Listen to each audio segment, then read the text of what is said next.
नमस्कार दोस्तों, PDA India YouTube मंच पर आपका हार्दिक स्वागत है। मैं कुमार विवेक।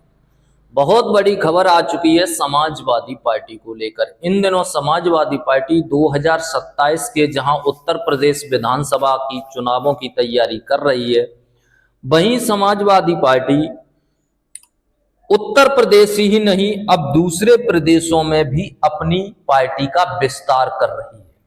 समाजवादी पार्टी चाहती है कि पार्टी किसी न किसी तरीके से राष्ट्रीय पार्टी बने, और जब समाजवादी पार्टी राष्ट्रीय पार्टी बनेगी तो आपको पता है कि राष्ट्रीय पार्टियों का जो जलवा होता है, राष्ट्रीय पार्टियों का जो चिंतन होता है, राष्ट्रीय पार्टियों की जो झलक होती है वो अलग होती है।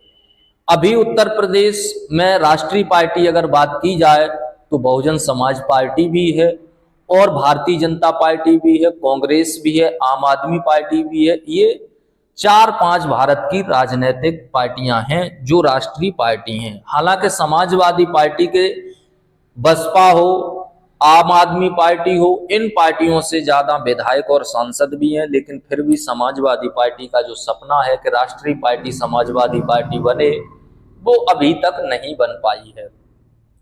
और समाजवादी पार्टी के हर प्रदेश में एक एक दो दो विधायक भी हैं, लेकिन आपको पता है या तो 6 प्रदेशों में 2 या 3 विधायक हों, या फिर 6 प्रदेशों में 6 से 8% वोट परसेंटेज हो जिस पार्टी का, वही पार्टी राष्ट्रीय पार्टी बनती है।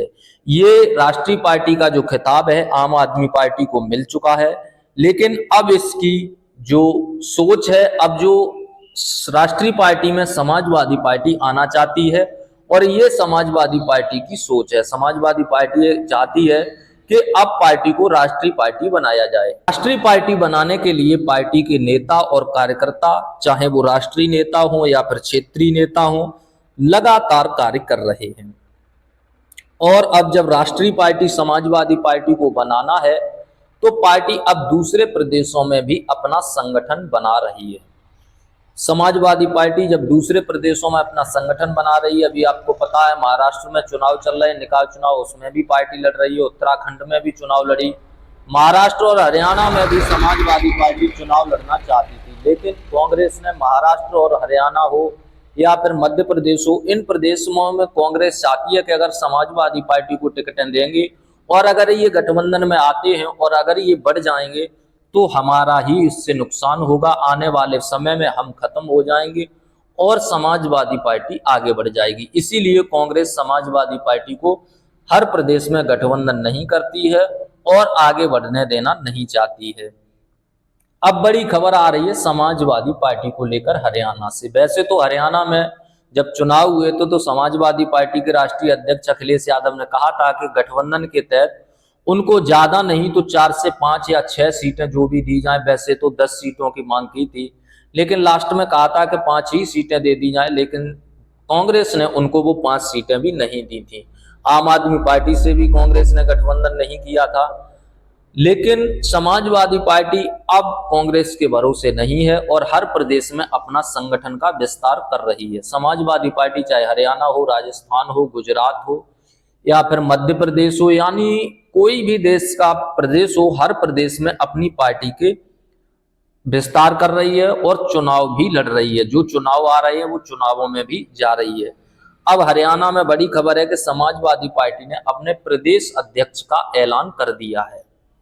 अब आपको पता है कि हरियाणा के अंदर जब समाजवादी पार्टी अपने प्रदेश अध्यक्ष का ऐलान करने जा रही है तो समाजवादी पार्टी ने श्री राव विजेंद्र सिंह, जो रेवाड़ी राजमहल के रानी जी की टोड़ी कटला रेवाड़ी को हरियाणा का प्रदेश अध्यक्ष बनाया है। यानी राव विजेंद्र सिंह जो हैं वो रेवाड़ी राजमहल के वंशज रहे हैं, यानी पुराने जो नेता थे रेवाड़ी के राव तुलाराम, उनके ही वंशज हैं और उन्हीं के नाती पोती हैं। यानी इनका बहुत बड़ा इतिहास रहा है हरियाणा के अंदर। अहिरवाल क्षेत्र में ये 1857 की आजाद क्रांति की जो लड़ाई थी उसमें भी रहे थे और उनका हरियाणा में एक छत्र राज चलता था।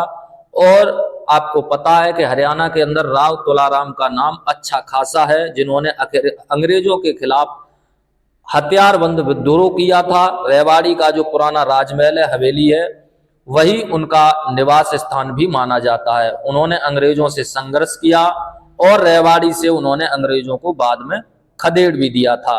राव तुलाराम को देश छोड़कर अफगानिस्तान जाना पड़ा था, वहीं उनका निधन हुआ था, लेकिन वे स्वतंत्रता संग्राम के नायक भी रहे थे। अब इन्हीं के वंशज हैं श्री राव विजेंद्र सिंह, जो रेवाड़ी राजमहल के अभी मालिक हैं, और उनके दूसरी या तीसरी पीढ़ी के हैं, कहें नाती या पंथी हो सकते हैं। अब इन्हीं को हरियाणा का समाजवादी पार्टी ने अपना प्रदेश अध्यक्ष नामित किया है। अखिलेश यादव से इन्होंने मुलाकात की है और मुलाकात के बाद अखिलेश यादव ने इनको हरियाणा प्रदेश का प्रदेश अध्यक्ष बना दिया है। तो समाजवादी पार्टी ने बड़ा फैसला लेते हुए हरियाणा में अपनी बहुत ही बड़ी सफलता हासिल की है और नया प्रदेश अध्यक्ष नामित किया है। आप लोगों की क्या राय है कमेंट में जरूर बताएं। चैनल पर नए तो चैनल को सब्सक्राइब